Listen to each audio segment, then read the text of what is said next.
Welcome to Kenton's videos. Enjoy the video. You need a signed-in Google account and a working payment method if you'll buy a number.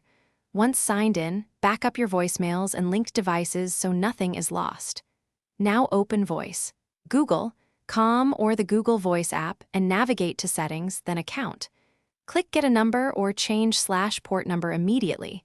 This starts the process. Do this now because skipping backups or signing into the wrong account creates headaches later. So confirm account and preparations before selecting your new number. Once you click Get a Number, search by city or area code and scan the list for a clean, memorable option. You'll see any fees up front. Make the decision to port your existing number versus choosing a new Google Voice number. Porting needs carrier details and may take days. Next, add and verify a forwarding phone number so calls ring where you want them.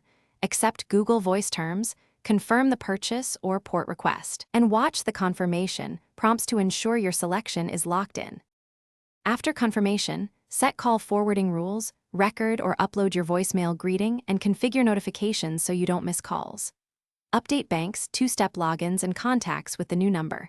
Make sure Google Voice shows the active status. If something goes wrong, like failed verification or porting, first check your carrier allows ports, disable any active call forwarding on the old number, clear browser cache, and retry. If problems persist, contact Google Voice support with porting details.